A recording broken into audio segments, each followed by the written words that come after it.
Okay, so good morning and welcome everyone. Today we have a very special guest with us, the CEO of StarTrader, Mr. Peter Karsten, Thank a you. leader in the Forex industry and someone who has played a key role in shaping how traders engage with the markets globally. So thank you so much, sir, for taking the time to join us today. It's truly an honor. I'm very privileged to be talking to all of you. Thank you. So before we dive into the questions, I would love for our audience to get to know you a little better. So could you please tell us how was your journey in the financial world and how StarTrader came into your life and how is it doing under your leadership? Well, it's a long journey. I originally come from a small country in the north of Europe called Finland. And at the age of 11, when I was 11, we moved over to London. So I've spent most of my life in London and moved to Dubai some 4 or 5 years ago now. And Dubai it's an extraordinary place to work. It really is. There's a lot of action here. So we moved the headquarters from London into Dubai 4 or 5 years ago. And my background, well, I've done several different things. I have worked in semiconductors. I've worked in Taiwan with Foxconn, building smartwatches in 2010, 2011, before the Apple Watch. I've been in the financial industry for many years. So I've done a number of different things, and it's fun. It's really good fun. Okay, thank you so much. Thank you. So StarTrader has invested in advanced trading technology and ultra-fast trade execution because I have been using for quite some time. And how do these cutting-edge capabilities and technologies translate into a better trading experience for the clients? Well, my message always is to compare Toyota Lexus with Rolls-Royce. So if you look at the level of quality that Toyota and Lexus need to achieve for their business, it's really, really high because they have a high volume business where things cannot go wrong because they don't have very much profit on each vehicle that they sell. And that's not the same as with Rolls-Royce. With Rolls-Royce, the average sales price of a car is $500,000 or maybe even $600,000. It's a lot of money, which means that when they ship the car, if there's a problem, they can afford to send out engineers to go fix it. That means that the quality of a Rolls-Royce car can be very much lower than the quality of a Toyota or Lexus. And I see our business as very much a Toyota Lexus style of business. So it's very high volume, and that means that we can operate at very low spreads relative to the rest of the industry. Our size helps. So with that type of company, so the goal is to enable people to focus on trading and not think so much about the platform, because the platform actually is excellent. It's really, really good. All the systems work really well, and we've been in business long enough so that the people that we have within the business to guide people on which tools to use are also very experienced. So we're a high volume broker. That's who we are. Thank you so much for giving us such low spreads. It's really helpful. Well, it's something which it's a natural effect. I mean, in April, if you put all the currencies in one bag and you just look at all the currencies as mixed currencies, and you look at the total traded volume in the month of April, then we were still below 1 trillion of traded volume. Now was okay, so you can criticize us for being below 1 trillion, but hold on, even being close to 1 trillion is an incredible achievement by our traders. And when you're running at those volumes, as we said earlier, you can operate with a very low spread.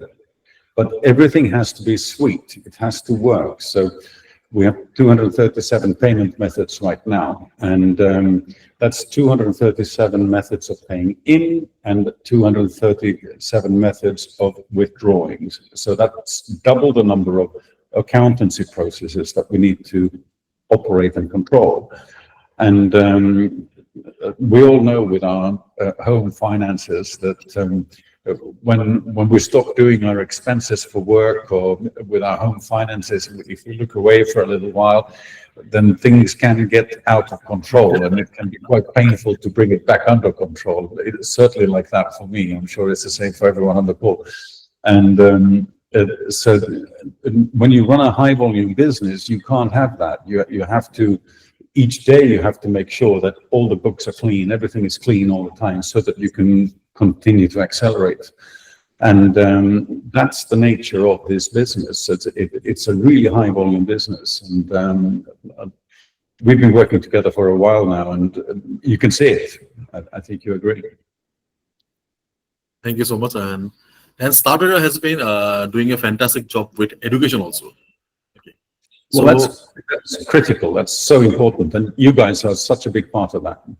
Thank you so much. And what education resources and tools you guys are providing to the clients to improve their skills and they can trade more confidently? Because we have a separate tab on the website, education. Yes, and I'm currently working on two new videos for that. So I'm going to do my own personal version of the psychology of trading, and I'm also going to do my own personal version of the physiology of trading. Over the next couple of weeks, you should see those videos coming out. I'm working on those with one of my colleagues here, a gentleman called Blesson, who's a real artist when it comes to videos. So let's see what we can put together for you. Thank you so much. Okay, so now we have a question from the retailer's perspective. So what common mistakes do retail traders make that brokers see repeatedly? What challenges people do? I think the biggest one is if retail traders talk to you, or if they talk to someone at StarTrader, the only advice that we do give is to trade with smaller amounts and with smaller leverages. We always advise people to go gently in the beginning, because once the appetite comes in, then great, then that's no problem at all. But start gently. And I think the temptation to go heavy too early is a really big temptation. And it really makes sense to go gently in the beginning. Try with a smaller amount. You can definitely go with a higher leverage, but if you do, remember that you are going with a higher leverage, and just keep it down, so that you come into it gently. I think the number one problem that we've seen with traders is that people go too heavy too early. So you almost need to remember what the famous American actress in the 1950s said, where she said that if it's worth doing, it's worth doing slowly, and it's a bit like that. So go gently in the beginning.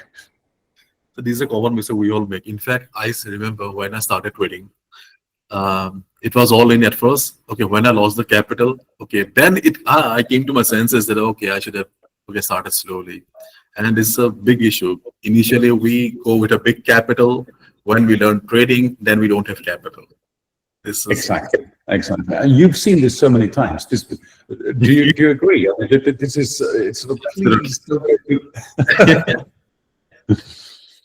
And what percentage of traders are consistently profitable, and what do they do differently from the losing traders? I think the biggest differentiator, and I speak anecdotally, this is without analyzing the platform in detail, but what I hear from everyone in the company is that the traders who are most successful are the traders who focus on a smaller number of assets. So every asset is connected to every other asset. But you don't need to trade every asset. You can focus on gold, you can focus on indices, you can focus on oil, you can focus on a couple of Forexes. By focusing on a smaller number, then it's more achievable to predict what the reaction of the market is going to be to things that are going on the screen or in general. So I think focus is probably my answer to your question, that if you spread yourself too widely, then there's a risk that you lose every battle. But if you go sufficiently narrow, then you can sometimes be more efficient at achieving your goals. So I think that's it. But if you take gold as one example, let's assume that you want to focus on gold. Okay, only gold. But hold on, gold is connected to everything that's going on in the world. Yes. If the US and China come to a big agreement about tariffs, that has a big effect on gold. If you look at the India-Pakistan conflict, and I do wish that they would not kill each other, then you know, you look at the Middle East, look at Russia's invasion of Ukraine. There are so many things. It touches the whole world, and all you want to do is be a gold trader focusing on gold, but it's always gold relative to something, gold relative to dollars, gold relative to something else, and so it's connected. It's not simple. It's not simple, but it's fun. 90% of us here love to trade on gold. So you seem to be a gold lover too. I like gold because to me it's a bit like playing chess. When you play chess, the problem itself is quite simple to describe. You have these pieces, and as soon as you start playing, you see the complexity just mushroom in front of yourself, and you need to sort of knuckle down and focus on exactly what you need to do. And for me, it's the same thing with gold trading.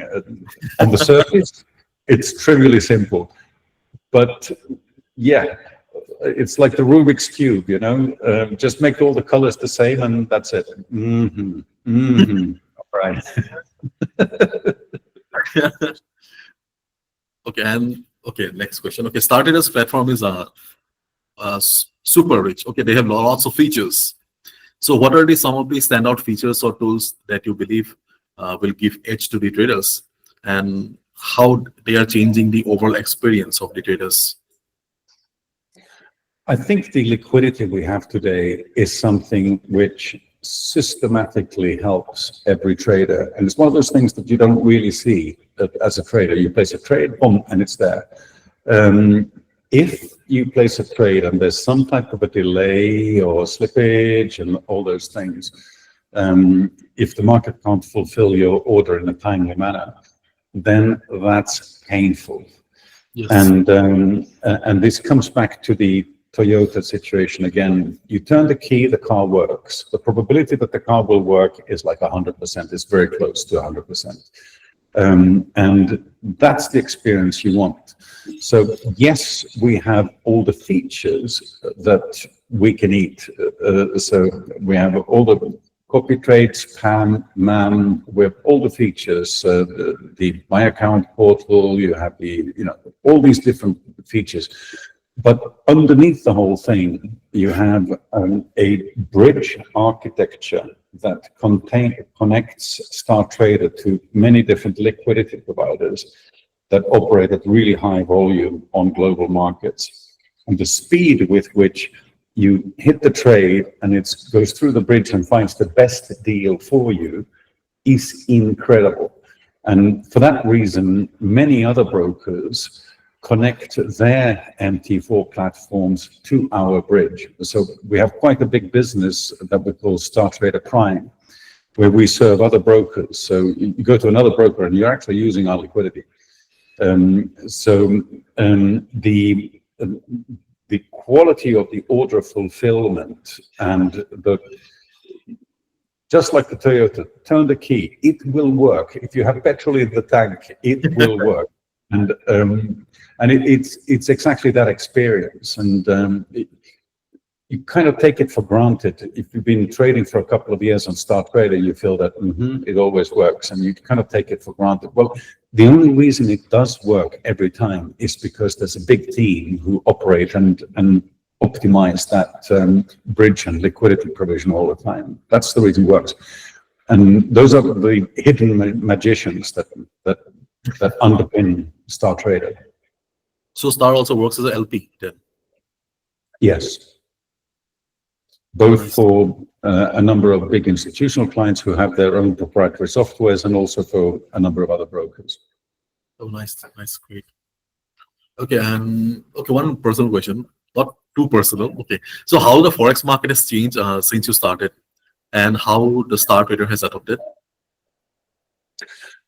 I think it's evolved from being handmade shoes and spontaneously made shoes into being mass-produced, even quality.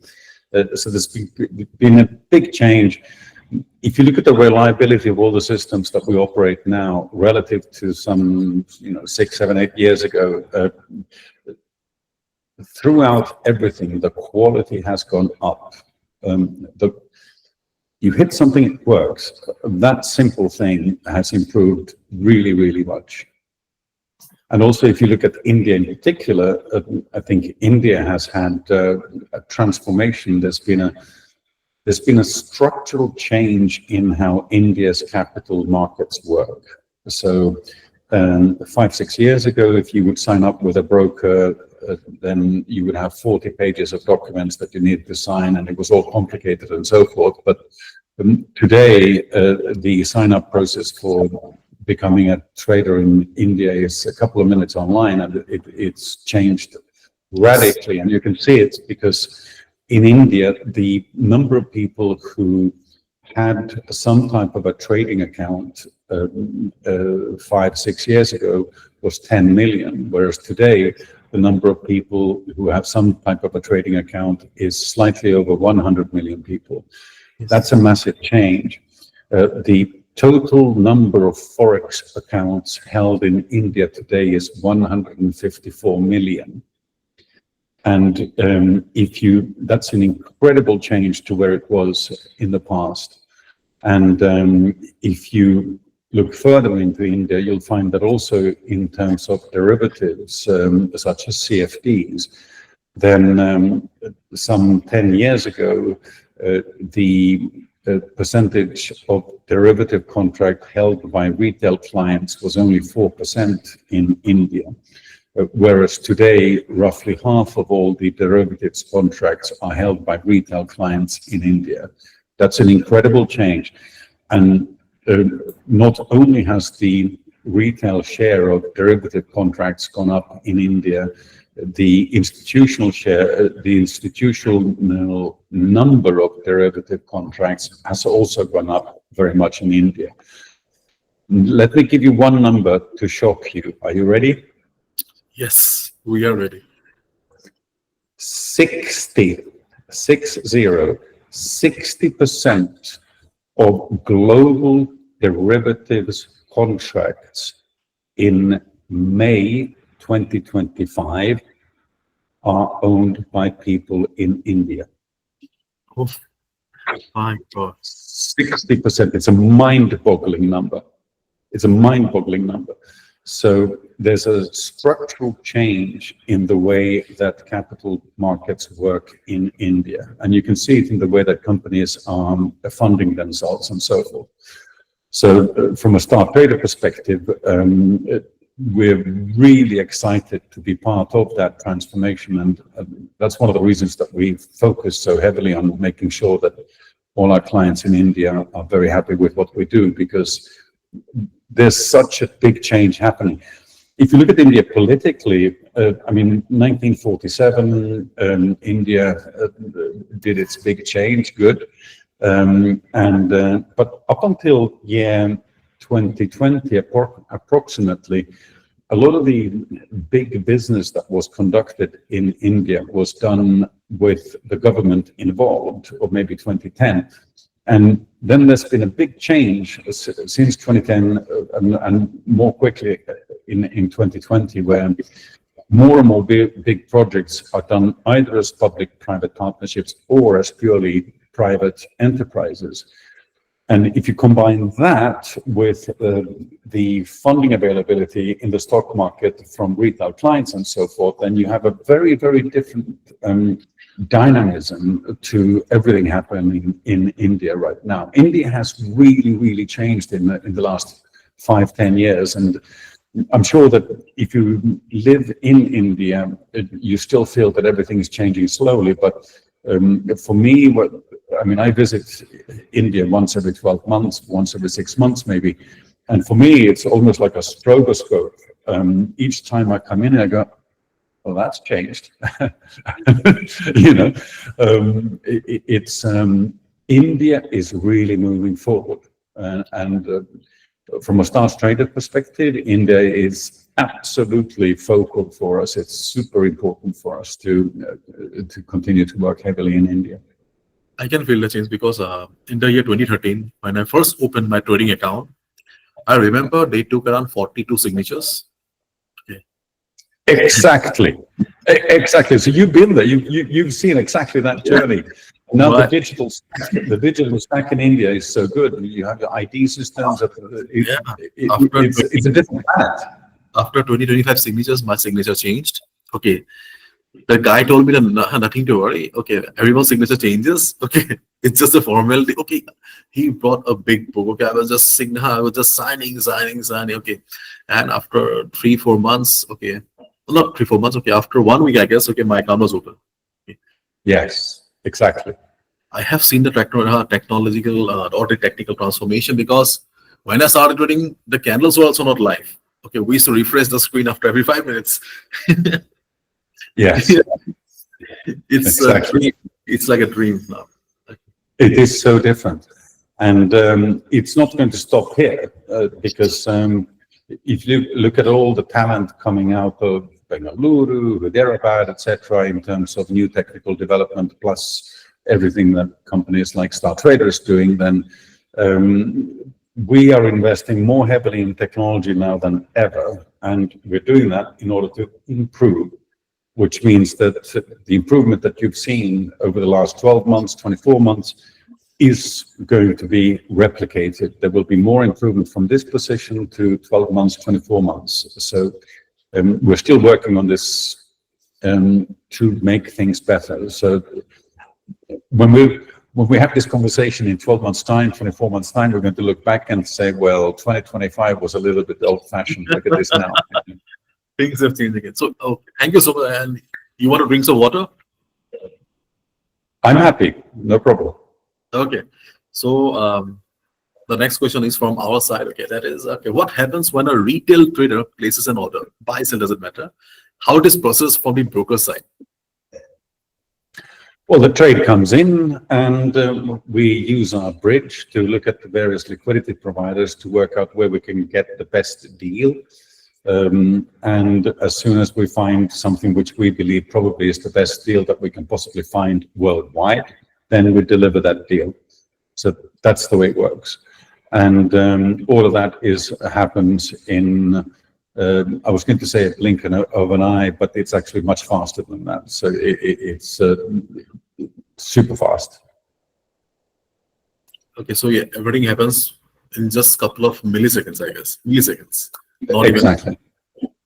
Exactly, because otherwise we're talking slippage and things like that. We can't do that. So there's a balance there. The bridge needs to be quite intelligent because the bridge needs to be. It's a bit like getting married. You know, you can't look at every woman in the world. At some point in time, you have to make a decision. You got a nice sense of humor. Okay, so how does slippage really work? But it's a market issue or broker issue?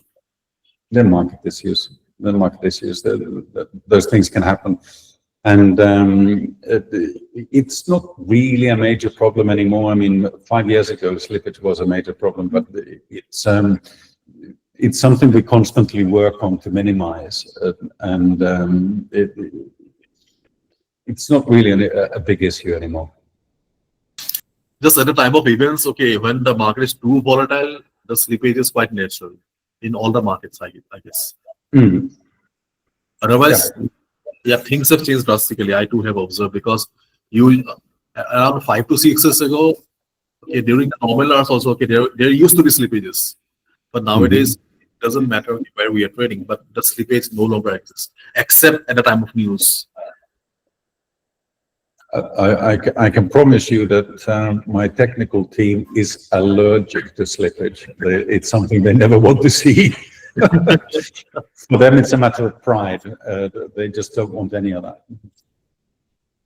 Okay, so one technical question. Okay, so how does liquidity actually flow in the Forex market, and how does a broker like StarTrader and they source the liquidity?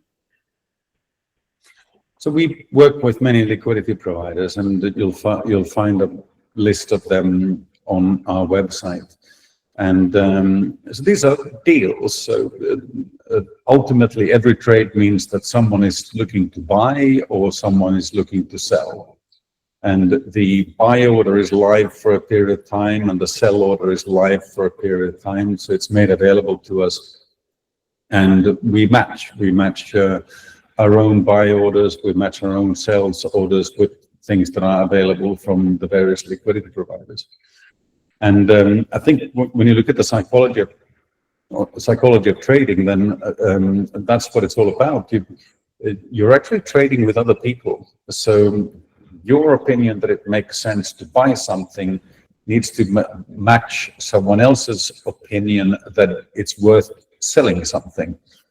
And and vice versa. When you're selling something, you think this should be sold, and someone else thinks this should be bought. So that's trading. And so there's another person on the other side. And I think the big change that's happened over the last year or two is that a few years ago, the probability that the person that you're buying off or selling to, the probability that that person was a big Wall Street company was high, whereas now the probability that that's actually a retail client from India is high. So that's a massive change. So a lot of the global liquidity actually originates from retail in India today, and that's because of the numbers that I mentioned earlier. It's mind-boggling. It's a real okay. This was surprising. So yeah, it is surprising. It is surprising. So previously you would think, okay, I'm always trading with Wall Street, but now it's a lot of Indian retail that goes to Wall Street and so forth, and then boomerangs back, because I mean, our trades, obviously they go via our liquidity providers to Wall Street and then back. So, and if a lot of our clients are from India, then yeah, okay. So the trades that are being matched are people that are based in India. It's quite fun. Yeah. And what is the biggest misconception that retail traders have about the Forex market, according to your opinion? Misconception.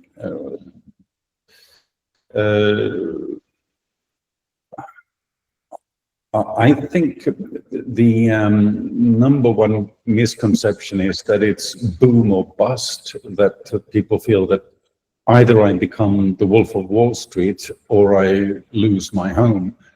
And that's not true. The vast majority of traders are really quite sensible people. They have a starting point and they have a goal, and they try to move from their starting point towards their goal. That's what they try to do, and they try to do that in quite a systematic manner.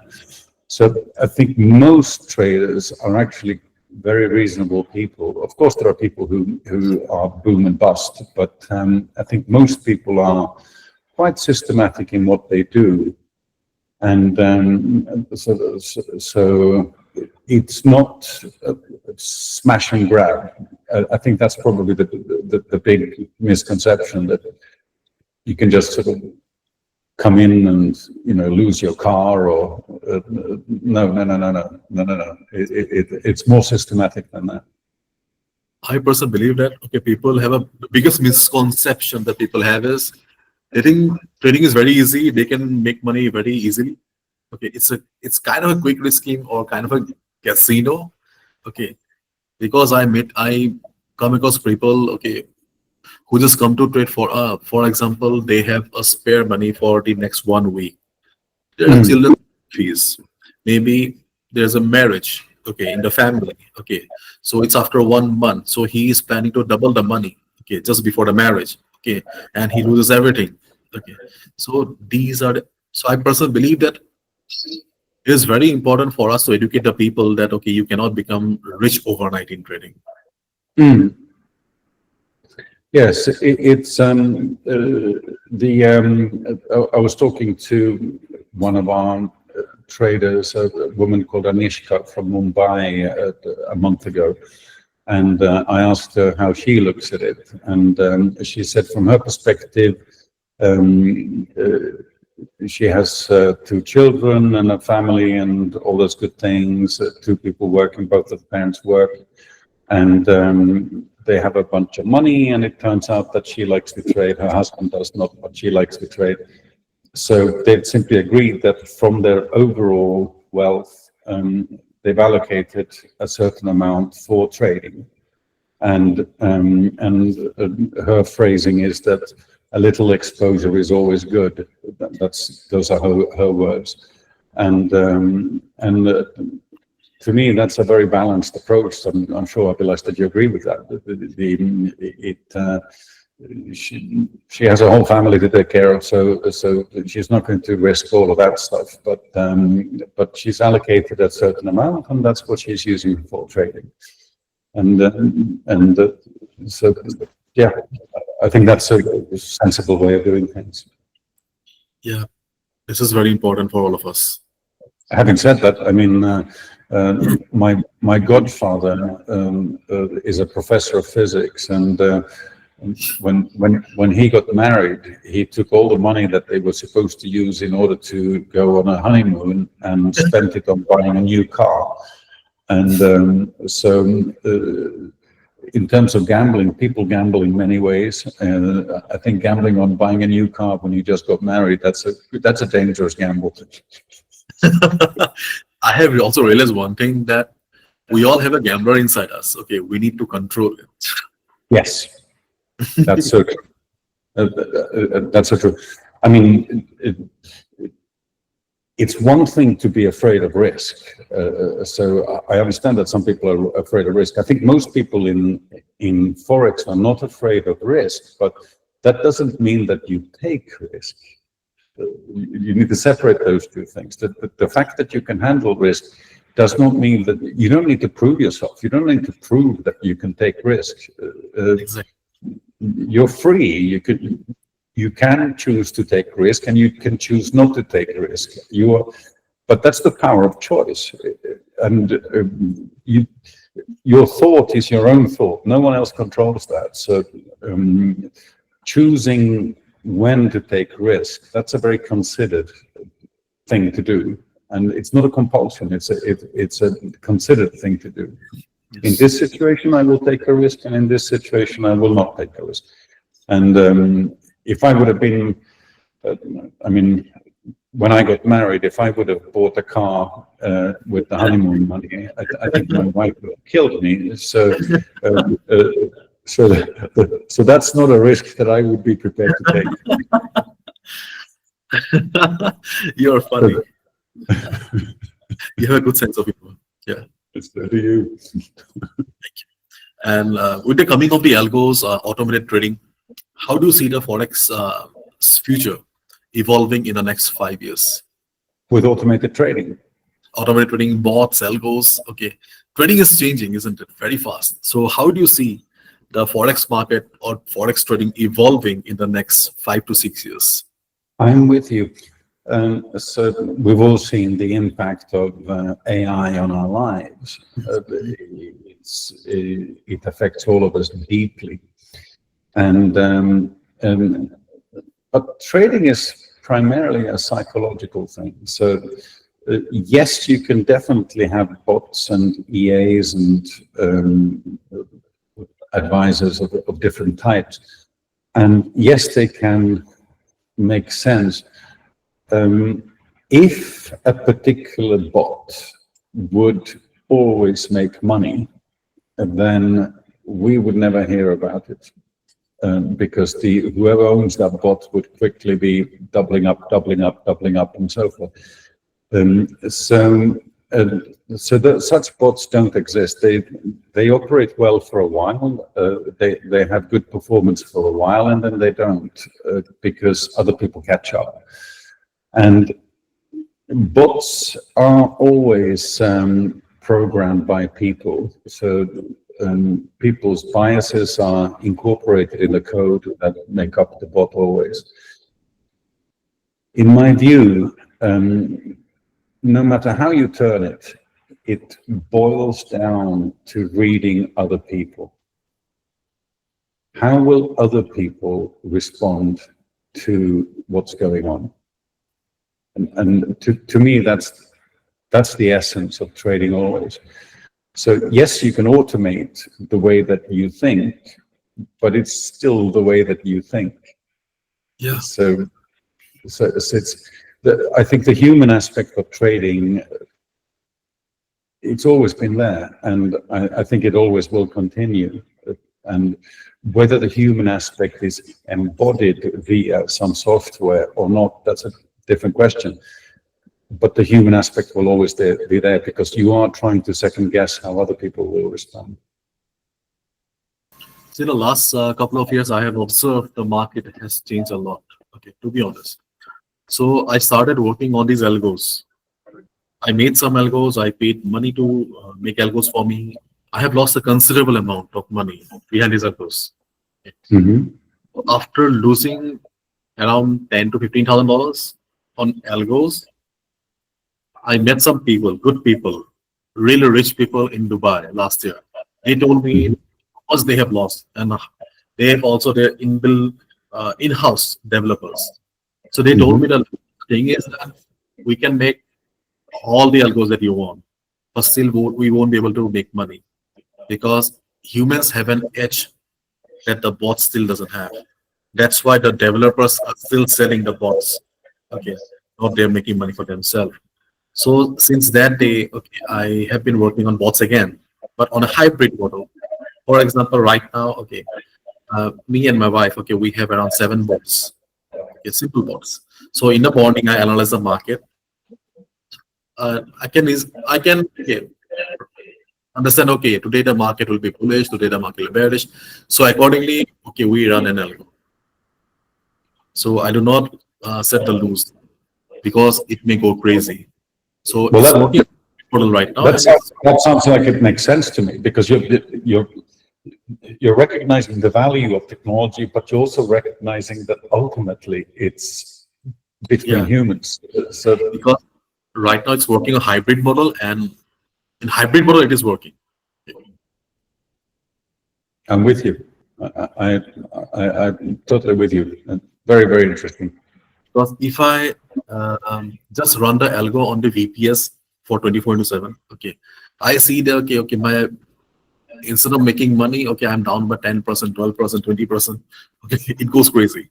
So when I run my algo according to my own conditions, okay, then it works. So I think this is the best solution that I found so far. Mm-hmm. Very interesting. Very interesting.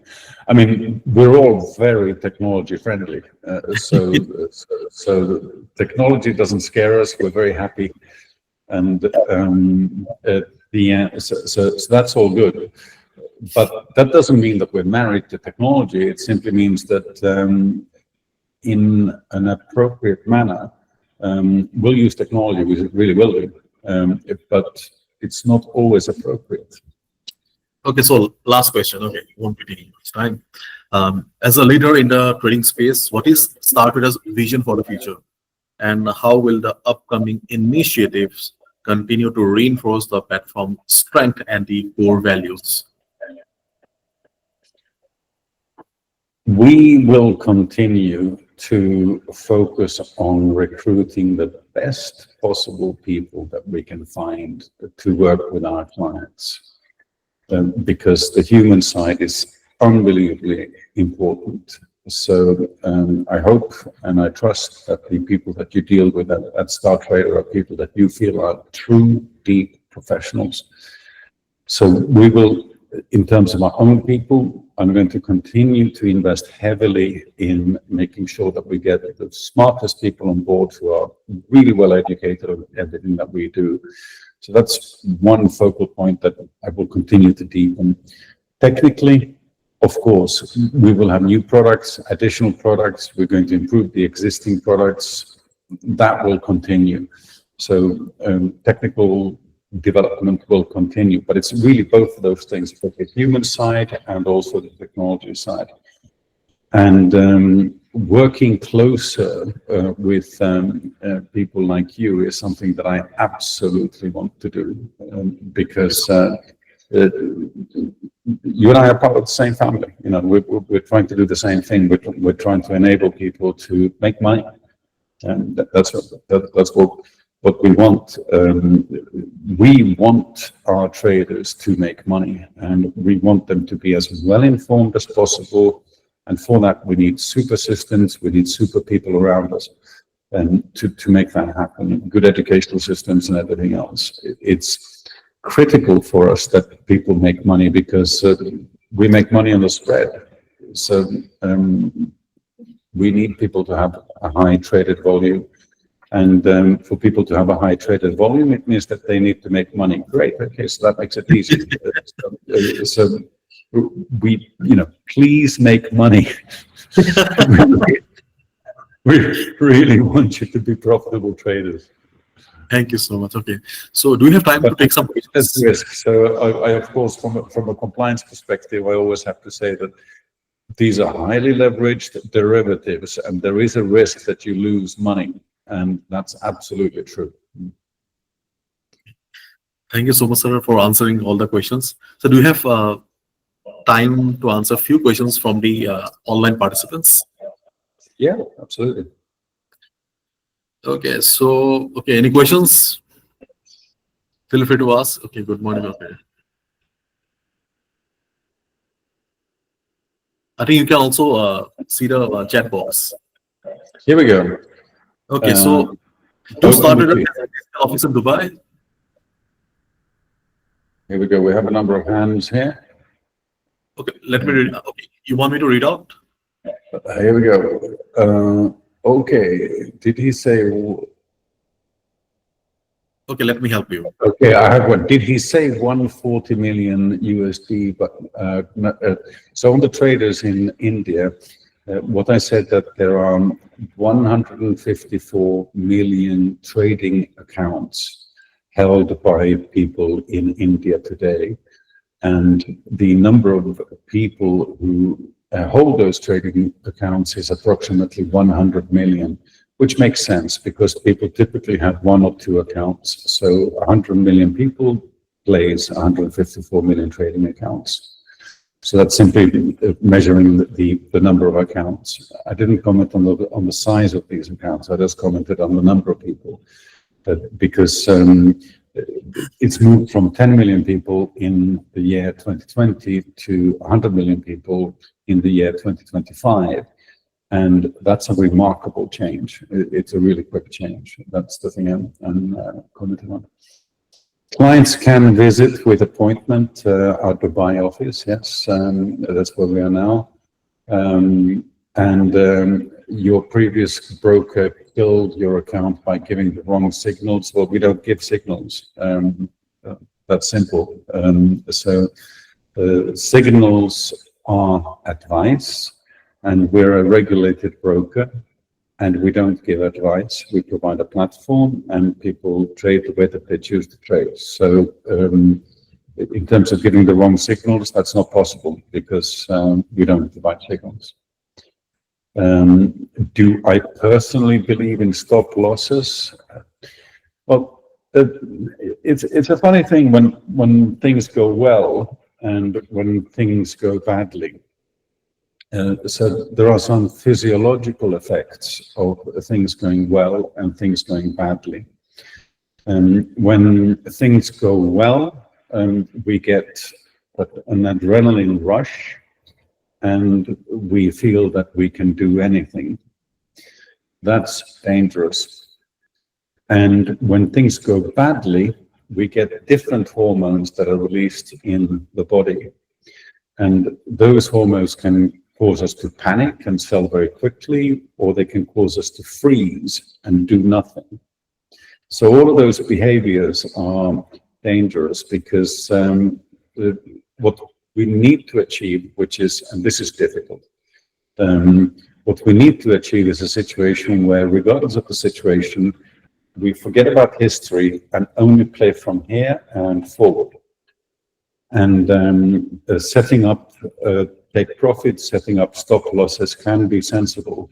So in terms of, do I believe in stop losses or take profits? Well, it depends on the strategy. So I can't comment. I can't give advice about other people's strategies because that would be giving advice. So, but I understand that some people use those things, and I understand that it goes well for some people. So that's that one.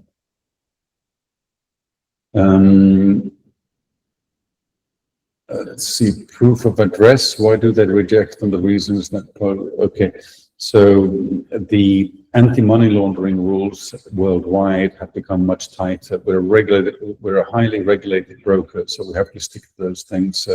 In terms of proof of address, proof of identity, of all the different elements of KYC, know your customer, we have to be strict. So I'm sorry if there are any problems with passing KYC.